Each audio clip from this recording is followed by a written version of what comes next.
All right, so we are going to welcome my buddy and one of my favorite people in the whole wide world, Elie Bertrand. And so, welcome first, Elie. I'm so glad to be hanging out with you again.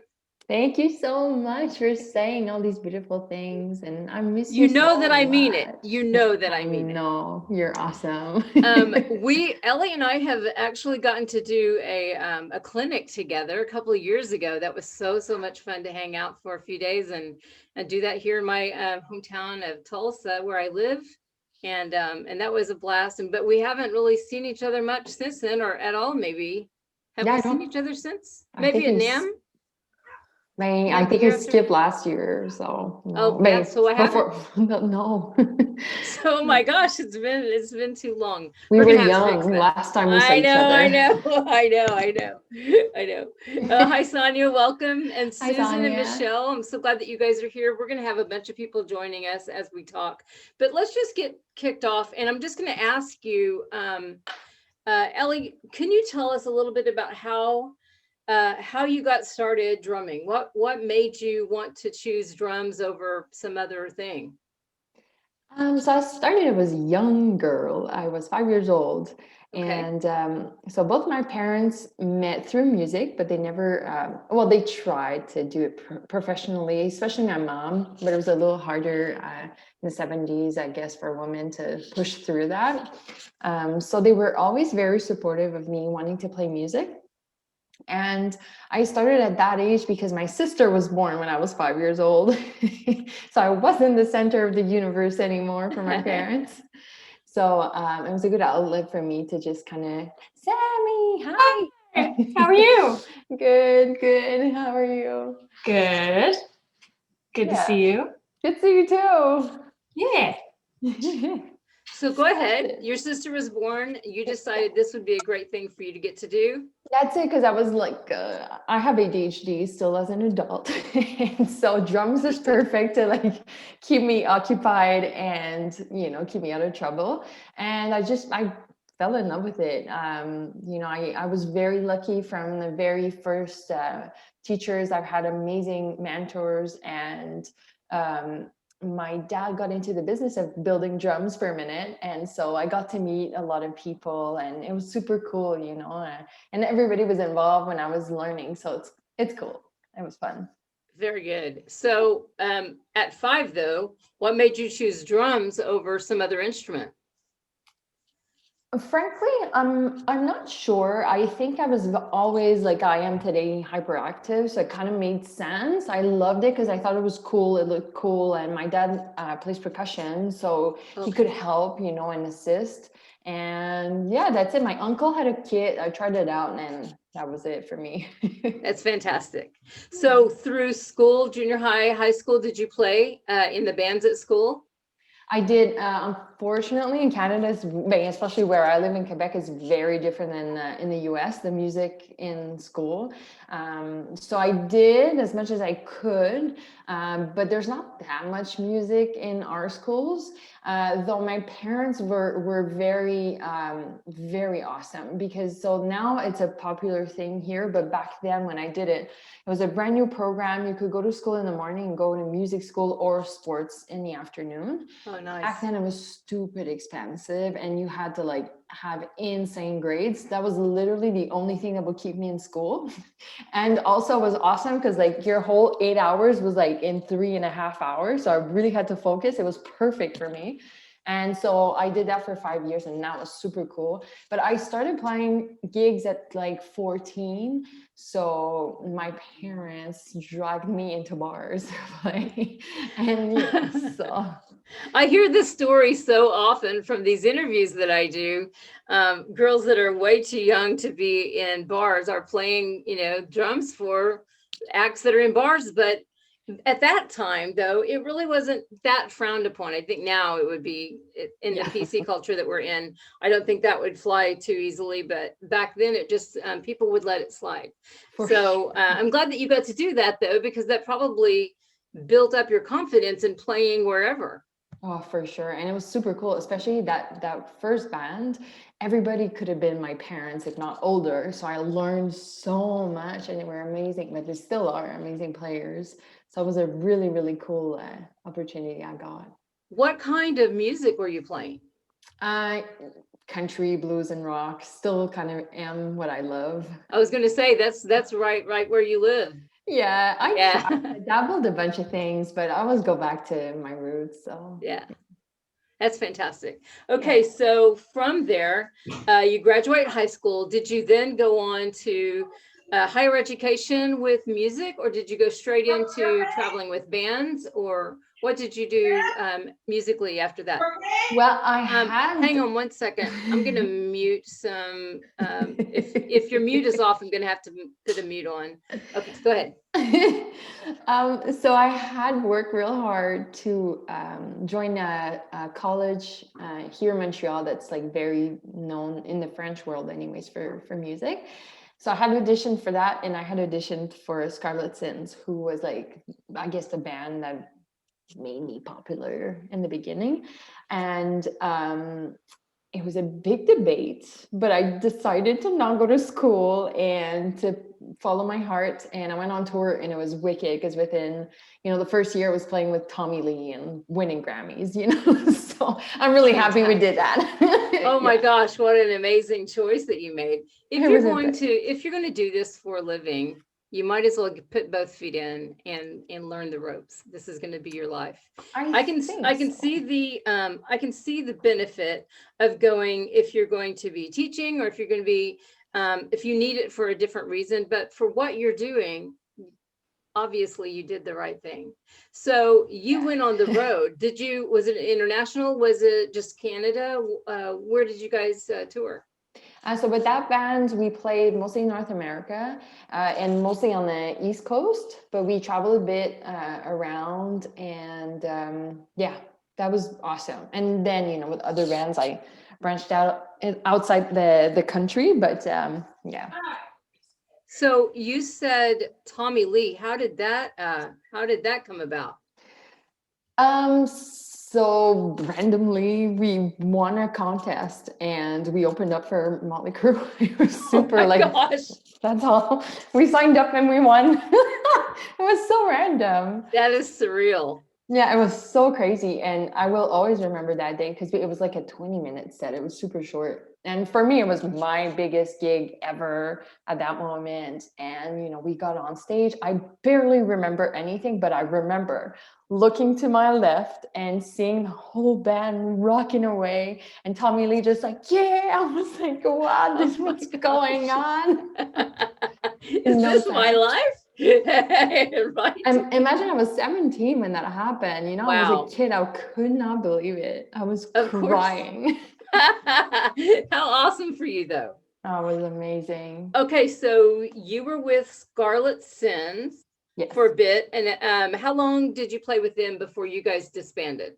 About 3 years. And then, let's say I moved back to Montreal because, we were kind of like not sure what we were doing. But recently we got back together and we got a grant from the government to record an album and everything. So I guess the band is re-happening now. But we never stopped being a band, but I guess we took a long hiatus. Right. I got it. Okay, so after Scarlet Sins, who did you join or what did you do?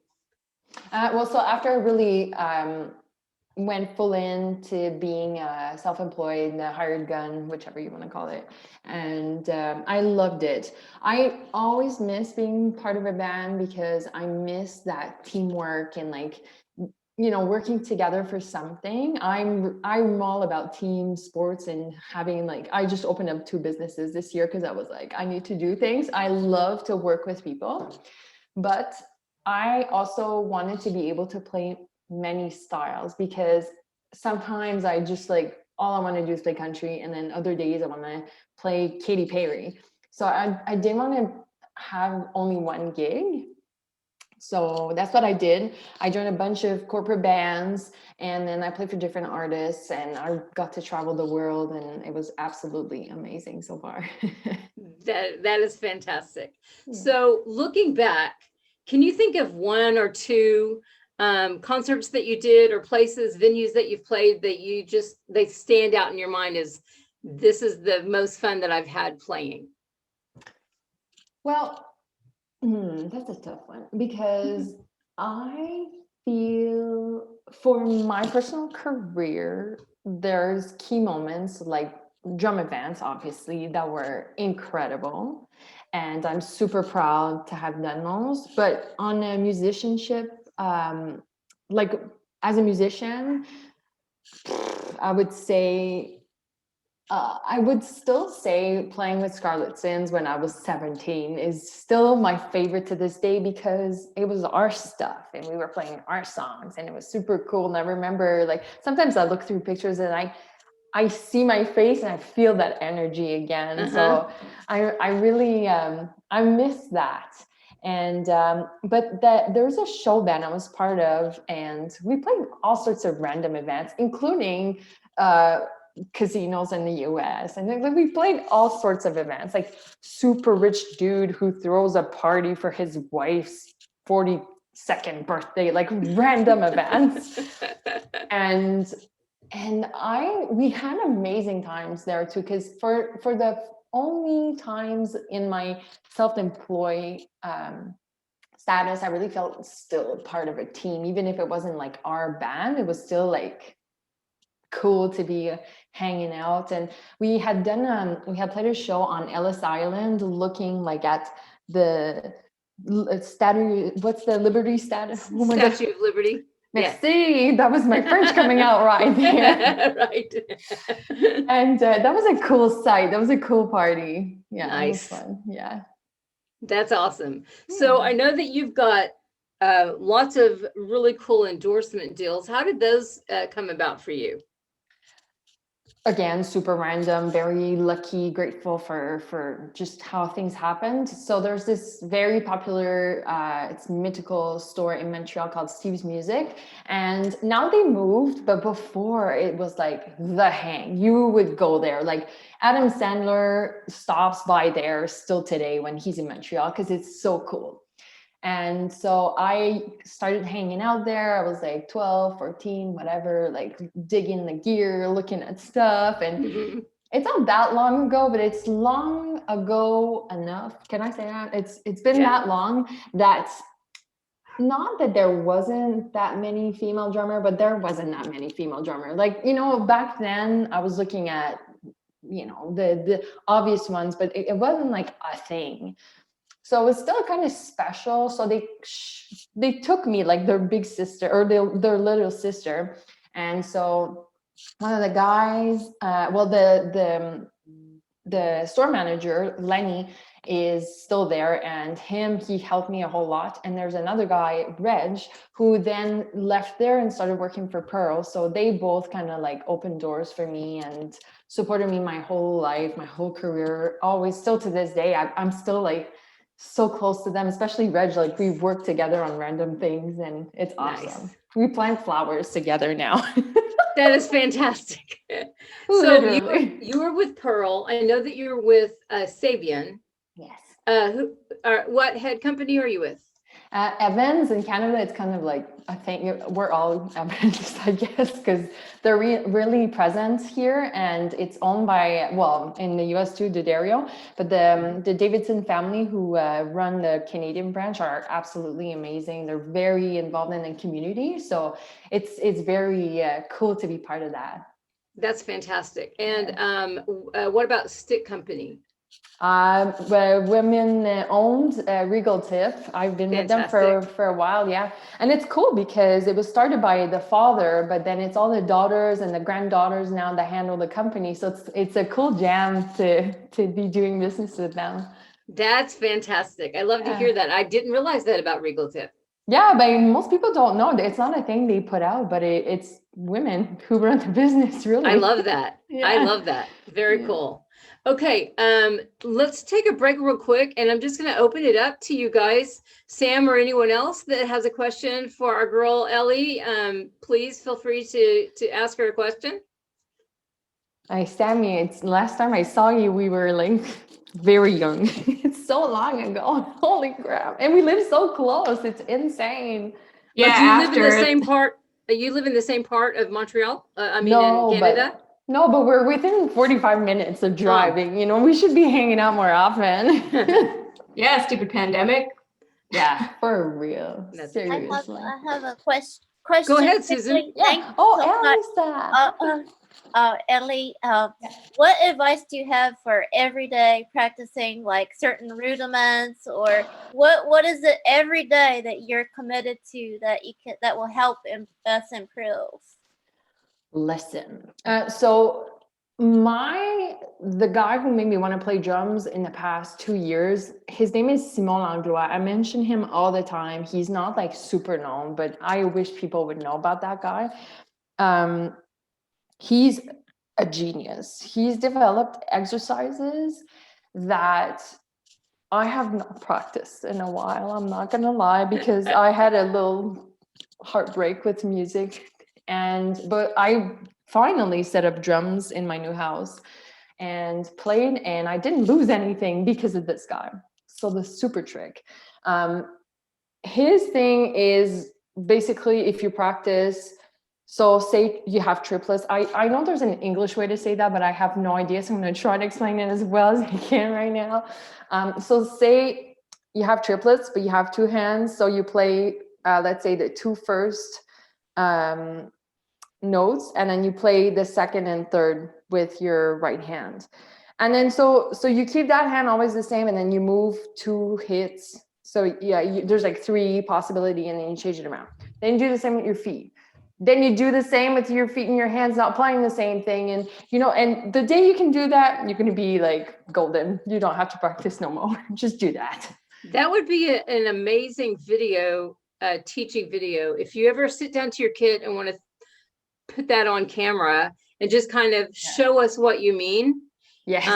Like a slow and then up to speed kind of version, so that everybody can practice with that. I think that would be really good, because we have so many new players and intermediate players that could probably really get them to a new level if they were practicing something like that. So if you ever have time and you think about it, throw a lesson together and we'll put it up. I would love to see that.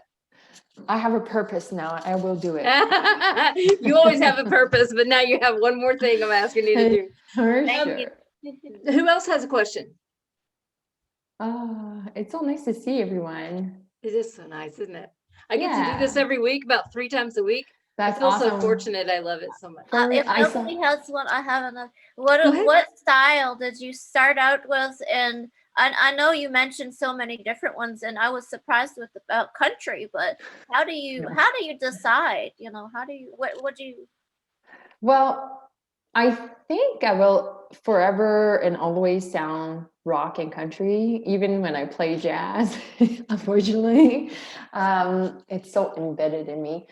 But it just happened that way. It started that way, and I genuinely love country music and blues sometimes and rock, and so I always sound like this. But I was influenced by a lot of drummers who like Carter Wolfard, where he's rock, but he has so much funk influences. So I kind of aimed for that, to be a little more tasteful, I guess. And whenever I played pop music, I always sounded a little too rock or a little too this, or so I think it's just naturally a thing in me. And again, my poor dad, who's a Latin percussionist, and he would have loved for me to learn Latin percussions and Latin beats, and I tried, and I can play, but it sounds like a whatever. It's not good. It just sounds not natural.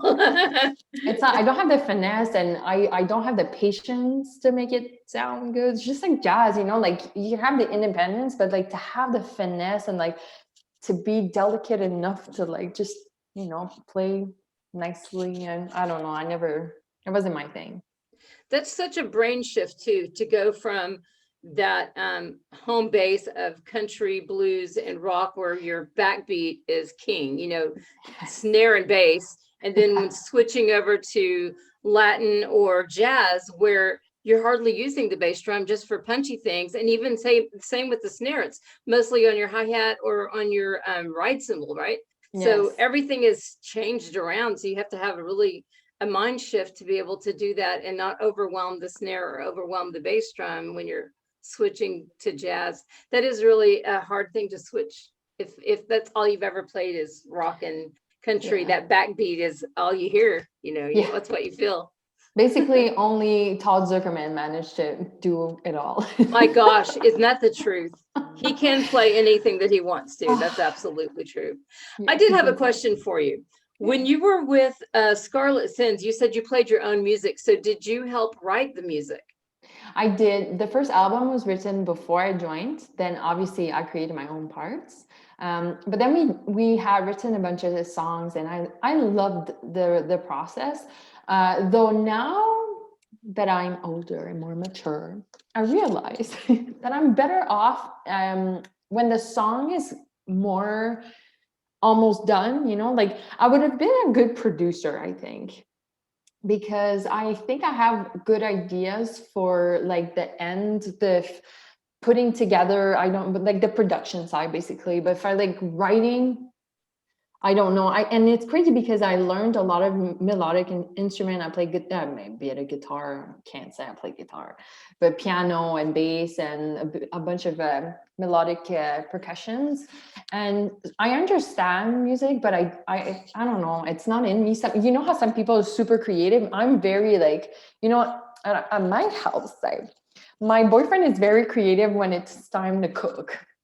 And I am too, but I'm more like, I follow a recipe. He'll just like blah, blah, blah, and it's good. I'm not that guy. He is. So I'm good following recipes and like, cookie cutters, but yeah. So music wasn't, I was better at producing and executing. I understand that. And I'm the same in my house. My husband can take any ingredient and put it together and make it delicious. And I really need to follow a recipe. I'm a good cook if I have the recipe. Yeah, that's it. But if we don't have a recipe, we're going out to dinner. It's probably what's going to be happening. That's hilarious. Yeah, I'm with you. I do have a question, actually. Go ahead. I know you're really open about the ADHD thing and certain challenges that you've had. How do I word this?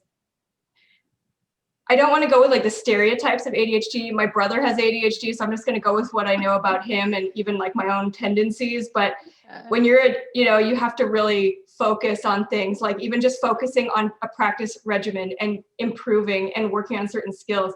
Do you find that you have certain tricks that have worked for you, or like what have been your biggest challenges in that area? Like focusing and like really just not getting distracted. It's an amazing question. Listen, so it's not long ago that I know that I have ADHD officially, but I always knew. And the practice regimen was always a challenge, still is. But kind of like when I go on the treadmill, I watch something on Netflix while practicing, and I know like it sounds counterproductive, but it's literally the only way I can sit down and do something if I'm learning or listening to a podcast, and with the metronome at the same time, if it makes sense. And then after, if I have to like learn a show or whatever, like I really have to have like a timer and like shut off everything and just do that. But I cannot be more than 1 hour. There's no way. My brain will not process. Practice though, if I'm watching Netflix, I can do forever. But Netflix, it's so bad. And it's so sad because I teach kids, and especially right now on like Zoom, what a mess that is.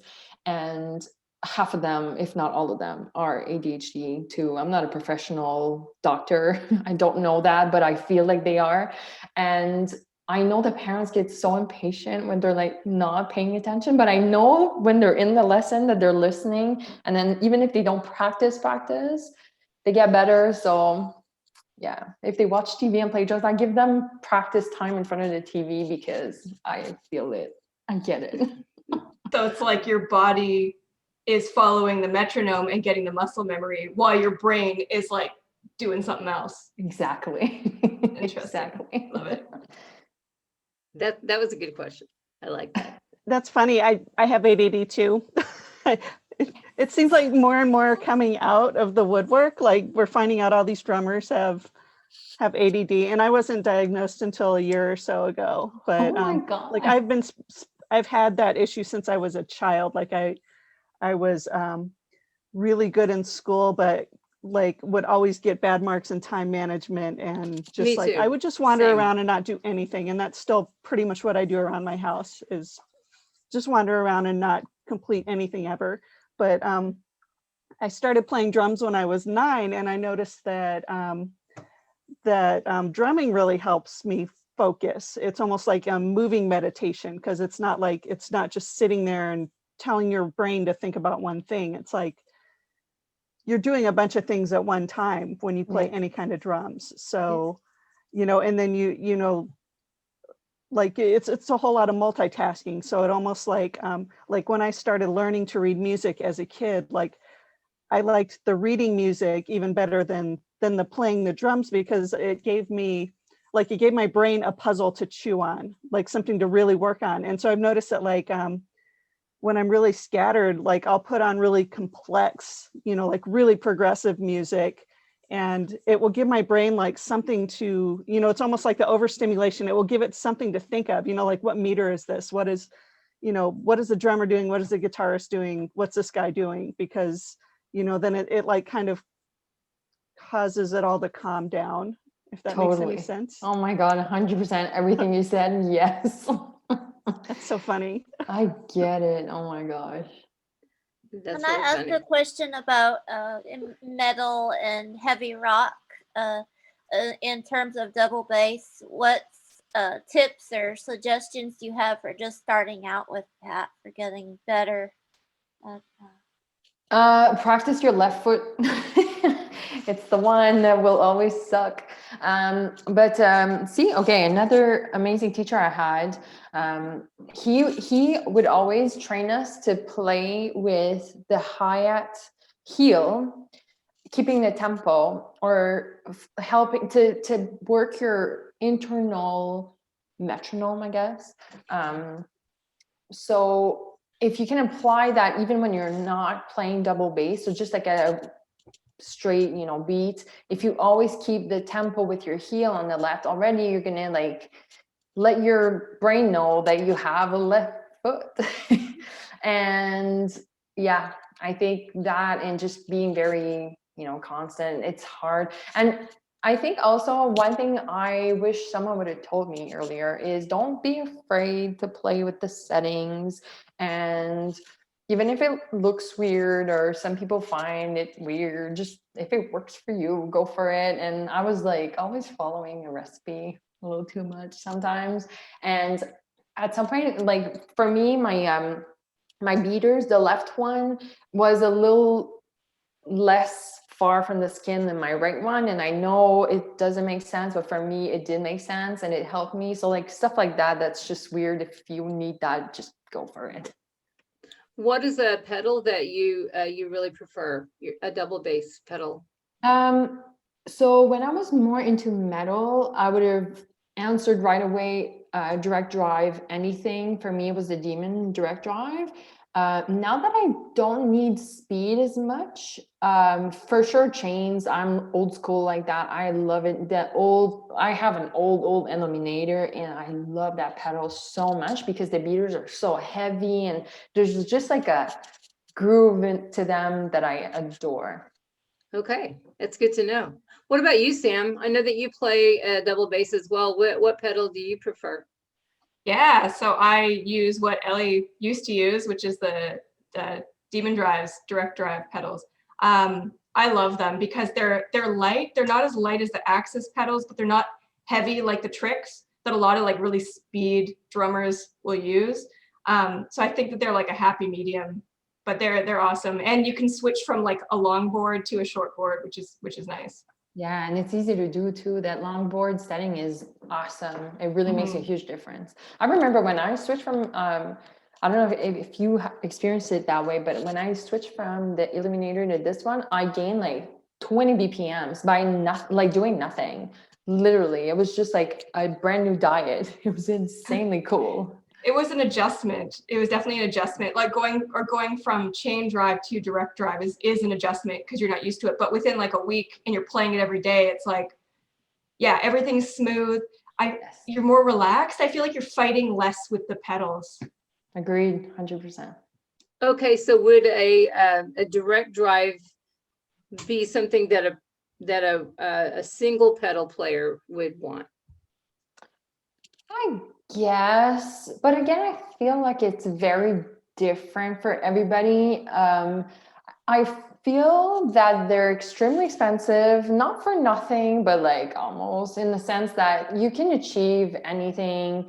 Like, Flo Mooney, who used to like detain the fastest feet in the world for the longest time, had chains, so now no, I'm sure he has direct, but then he was, that technology wasn't around as much. So sure, but also like it's an extra $300-$400 for the same pedal just for that. So yes, if you're comfortable financially, but also it's just, for me, it's a different thing. It's like, driving a Silverado and driving a Porsche, it's like, it's two different beasts and you don't drive them for the same reason. Yeah, good analogy. Okay.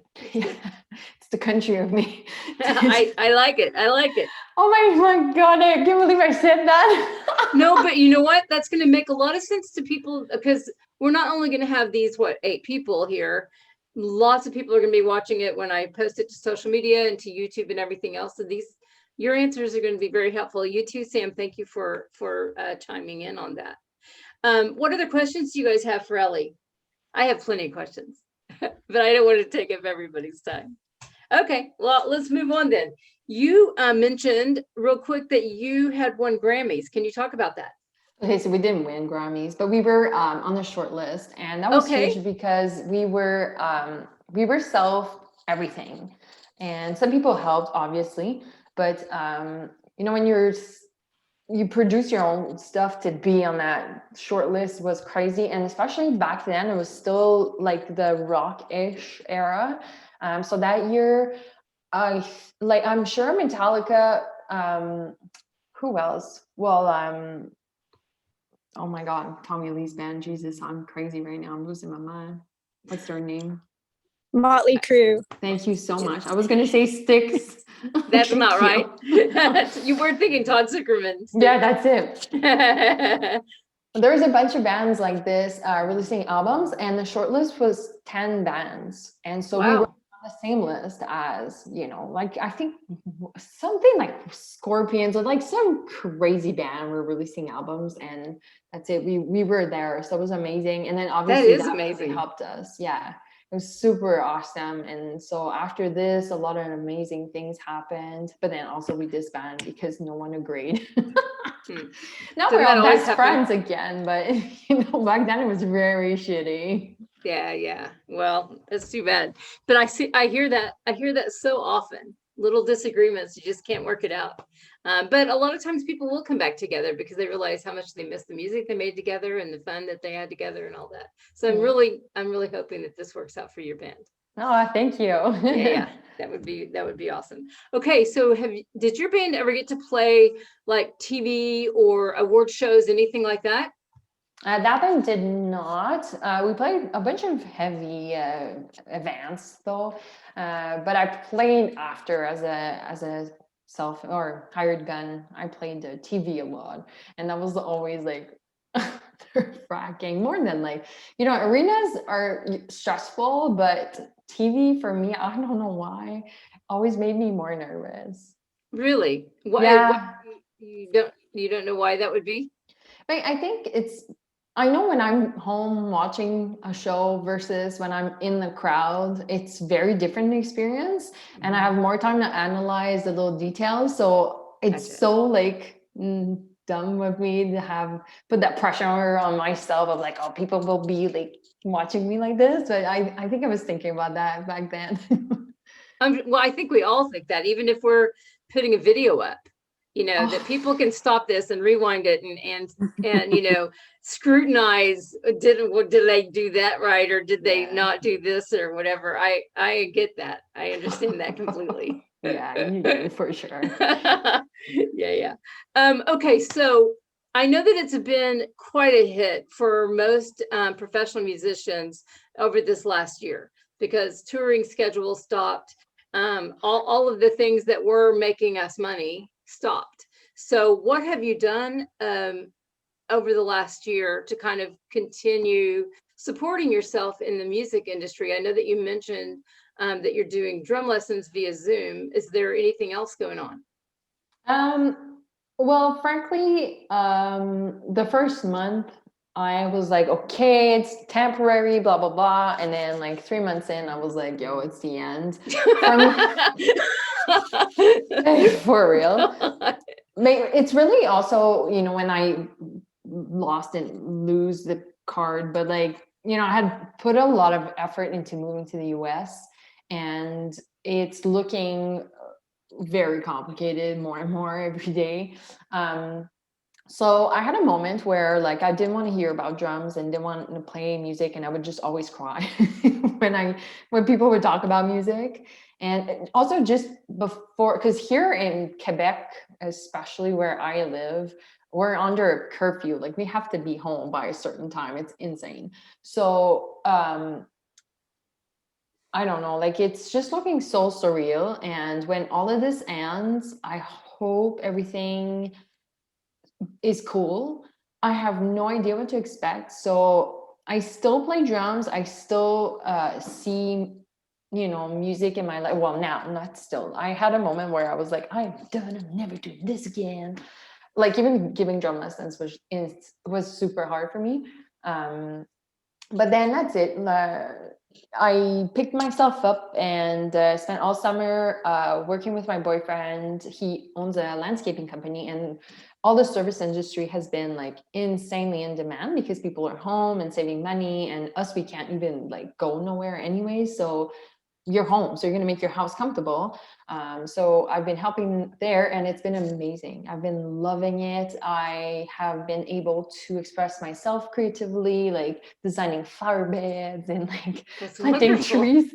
Yeah, and I wasn't kidding. Like my friend from Pearl is working with us, and we're planting flowers together and pulling weeds. Love that. It's amazing. Yeah, but we're really like family for real. And so we work together, him and his son and myself and with other friends.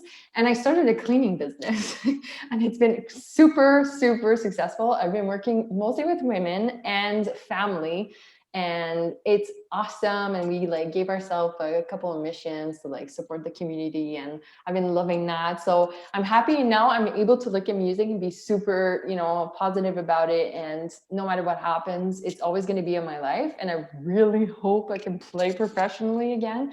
And I guess having those two projects kind of take off the pressure on my shoulder, and we'll see what happens, because who knows? Yeah. I think we're all just kind of, everything is up in the air, and we're just trying to figure out when is this crazy thing going to end, you know, for everyone.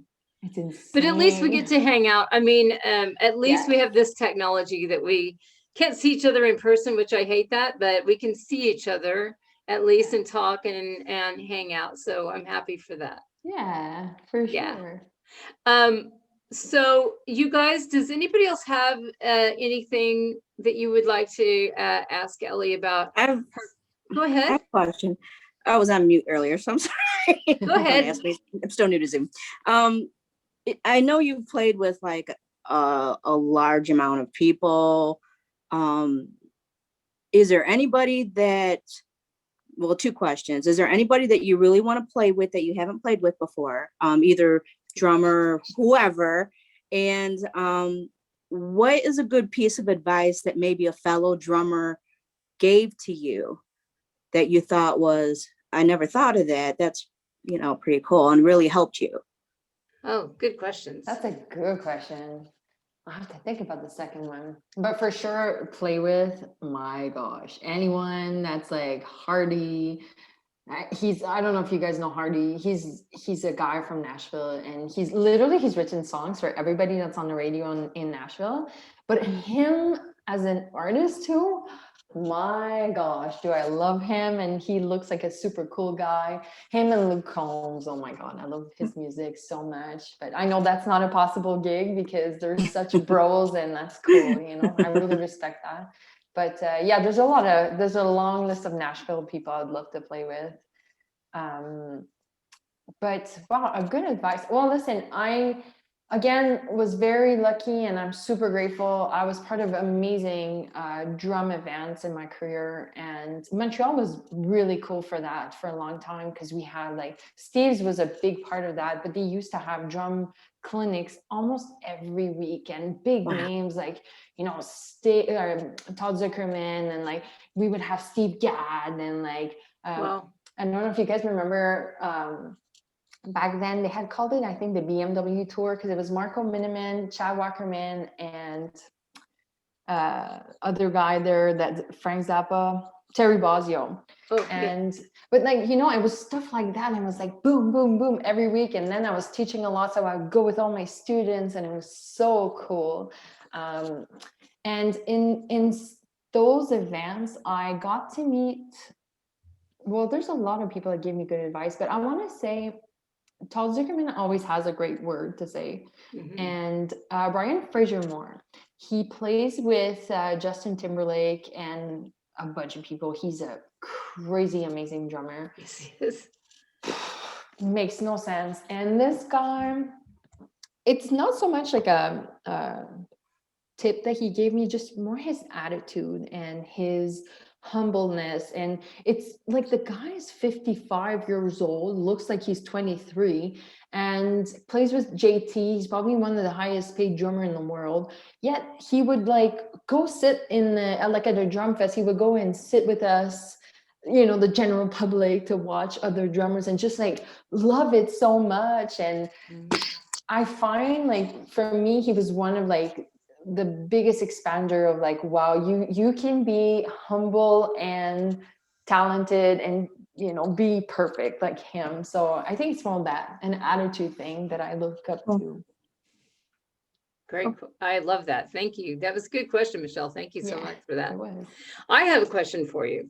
I know that you've mentioned a few drummers that have influenced you, but who would you say, like, maybe the top 5 drummers that either you emulate or you really watch a lot of their things and try to pick up things from them because you just love their style so much? Yeah. Okay, so I'm gonna answer that and explain why, because otherwise it's weird. Okay. I know a lot of people hate Nickelback, but for me, it was one of my favorite bands when I was a teenager, and because they have like that country rock thing, and I find like today they would be huge, but then no. Anyways, so Daniel Adair for me was a huge influence, because there were like a band that I loved, and I loved his style. And when he joined the band, for me, he like changed the whole thing. And I was like, yo, he's so cool. So he inspired me to practice a lot. I watch a lot of Carter Beauford. I'm a huge Dave Matthews fan. It's so cheesy to say, because who is not? I love it. Yes, me They're too. so good. So And, good. I mean, if you like country rock, of course you like that band, right? So and that drummer is just so special. He's so different. The fact that he's ambidex is just, it opens a whole world. And he's super inspiring, and I use him as an example so much when I have students who are lefties but that want to play righty. I'm like, yes, do it. Look, this guy did it. Blah, blah. Yeah. So that guy's cool. Who else? Well, Todd Zuckerman, obviously, just because he's so all around amazing, so tasteful, so he's just perfect. Yeah. He plays, and as a person too, he's just amazing. Who else? I don't know. Well, I like, who else? I don't even know. Like, it's like a question. There's so many. Well, Tommy Lee, I have to say, because especially when I was younger, I was so into the showmanship and like the hands in the air and everything. And for me, it was huge. And I can see that when you play.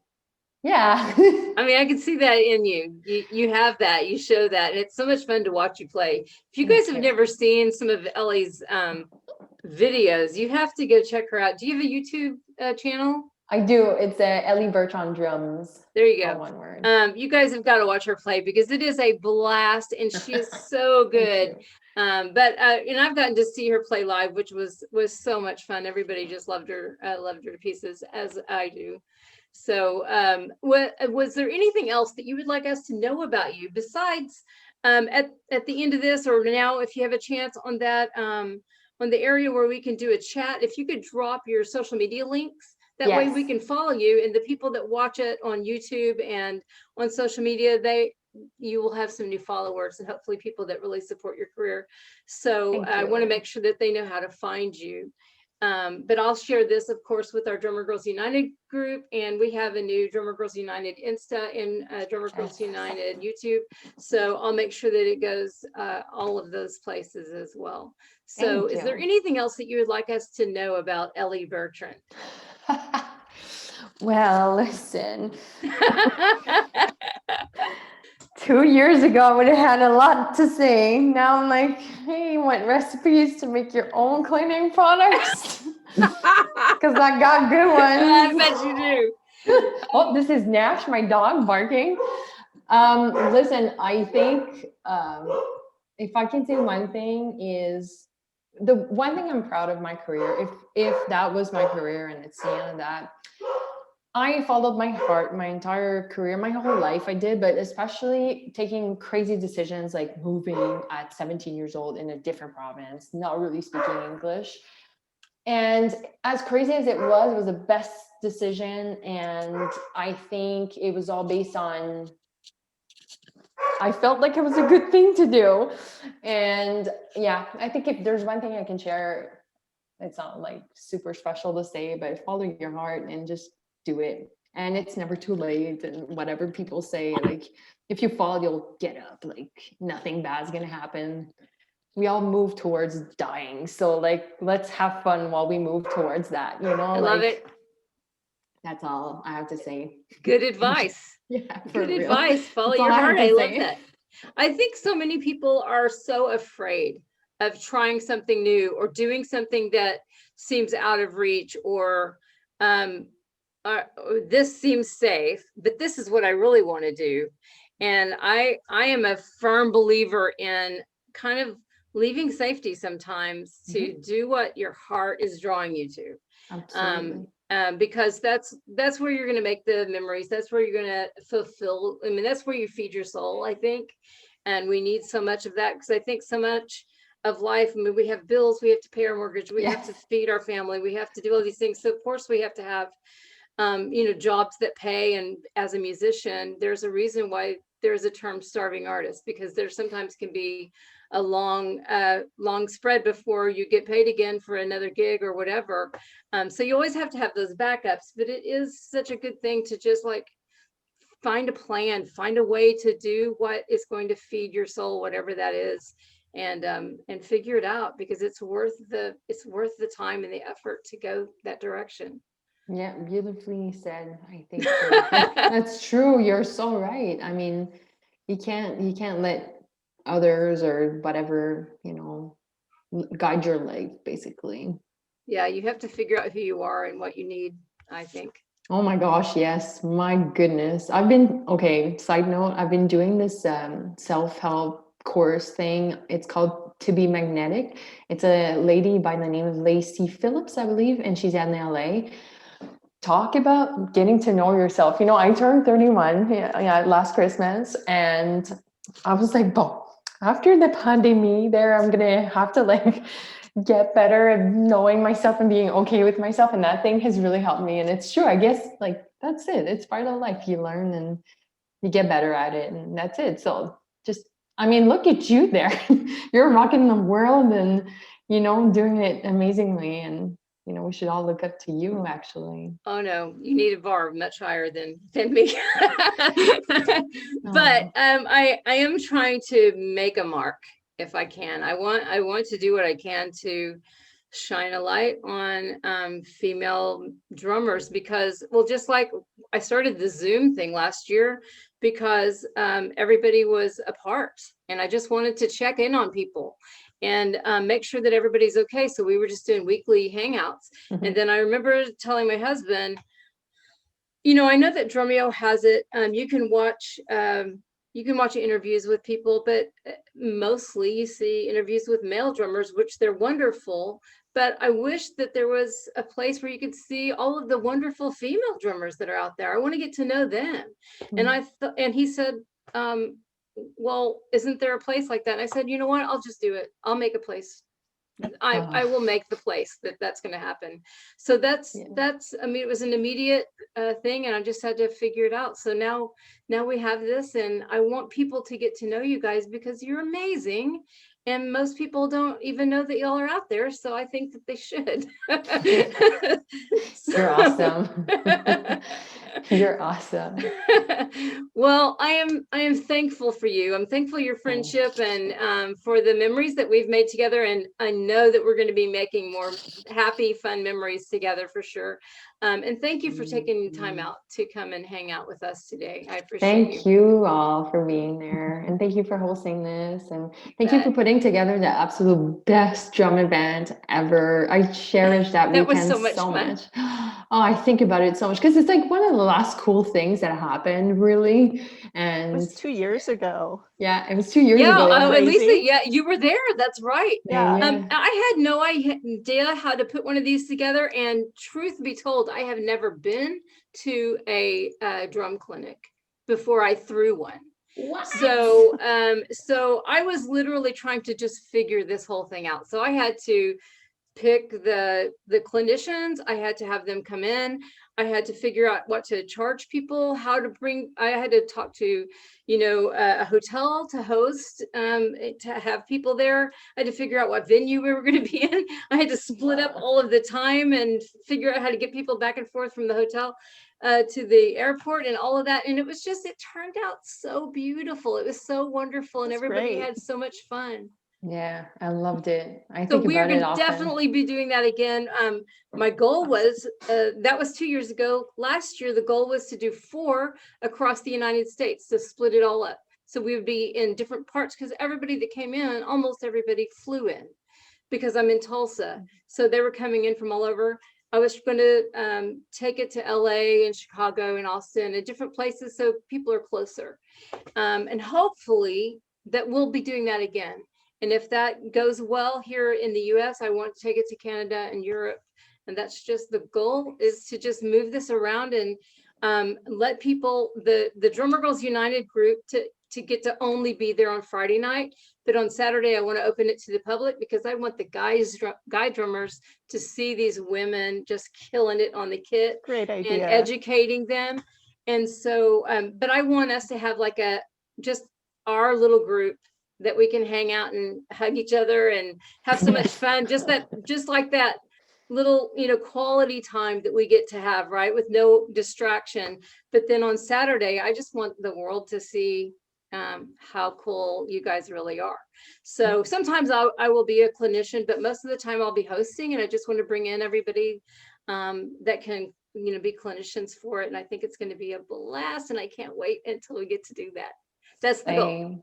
That can't wait. That's going to be awesome. Yes. So if we're up there close to you, I'm definitely giving you a call again because I want you to be in it. Absolutely. Same. I want to. And I want to fly down and check it out and be part of it. You always have a place to stay here. So if you ever need to come this direction, you've got a place to stay. Open the borders. I know. We're just fingers crossed, right? Yeah. Okay.